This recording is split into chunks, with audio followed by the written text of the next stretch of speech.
Hope everyone is well. Week 5 matchups are against the same opposing team as Week 4, but you may change actual opponent within the teams as you wish. For the second week, this is our first week at 2,000 point matches, with the OOB cap being increased to the final free limit increase to 3,000 points, plus any extra you have added, of course. The standard mission for Week 5 is Fighting a Retreat. The narrative mission this week, so the narrative overview, is having acquired the Archaeotech, your forces try to retreat from now reinforced forces you fought for them.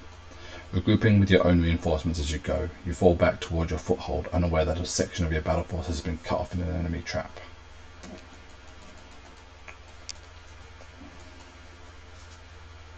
So before you load the standard mission this week, Fighting a Retreat, you need to remove the objective markers on the FTC map base, as is a Beyond the Veil mission. I had to place duplicate markers of the markers myself because, as previously stated, Beyond the Veil missions are not yet incorporated into the FTC map base.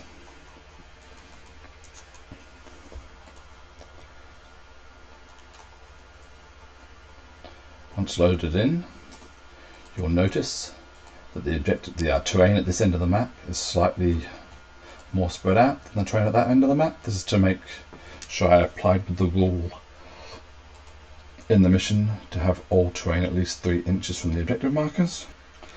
This mission only has one roll of dice for deployment and who goes first,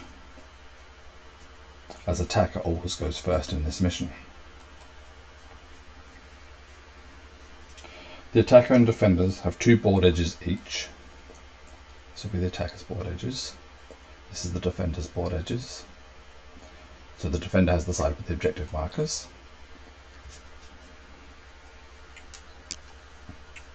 The defender has no strategic reserves and can place no more than 1/4 of their total units and no more than 1/4 of their units' total power level in normal reserves. For units with such abilities,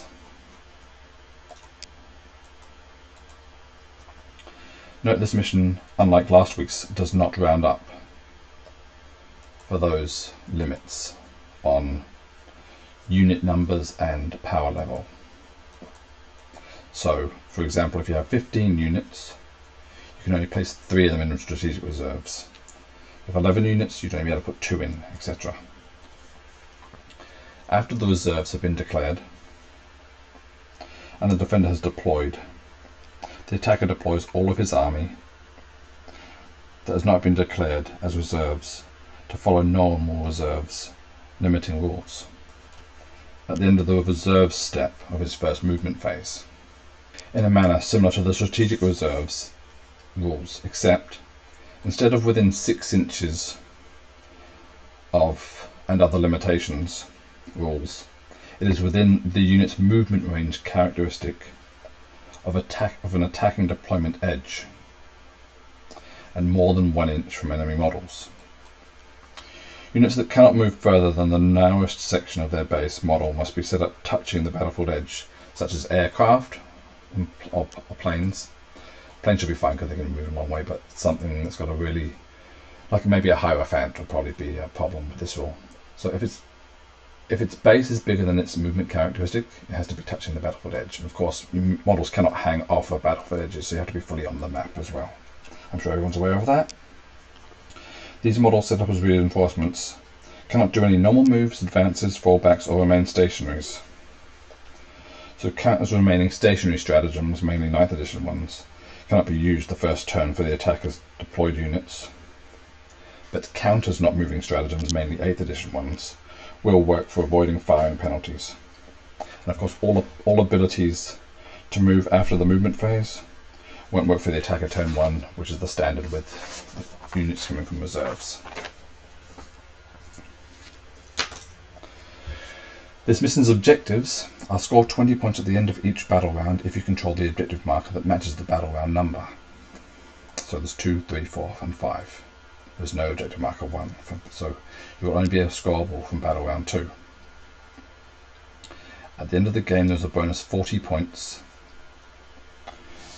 for holding Objective 5 in the final battle round. This means Defender going second will have a slight advantage for clearing and holding the objective of that battle round if they had survived the attacker's turn 1 attack in decent condition. The mission reward is remove 2 battle scars, but if you have no battle scars to remove, 1 unit gets to gain 1 bonus XP. That's pretty much it for the this is the falling back, retreating people trying to escape with the relic across some ruins. And that's pretty much the theme for that mission. The specialist mission for this week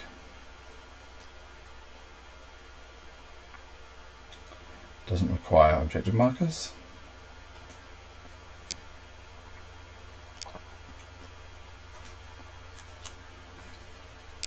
The mission is Ambush.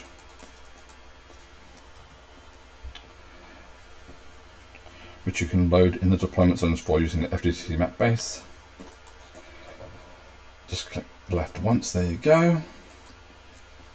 As this is a core rulebook mission. Like the standard mission this week, there's only 1 attacker and defender dice roll instead of the normal 2. The attacker then decides if more than 50% and less than 75% of their army's total units will start off the board, and also total power levels in reserves or strategic reserves till turn 3, so they can go first with a 0 CP cost for the strategic reserve stratagem, or they declare reserves as normal, rules dictate, and go second. The defender must start all their units on the battlefield along the road between the 2 blue deployment line markers. For both players, no new units can join this battle and no units can merge. Points are scored for destroyed units' power levels.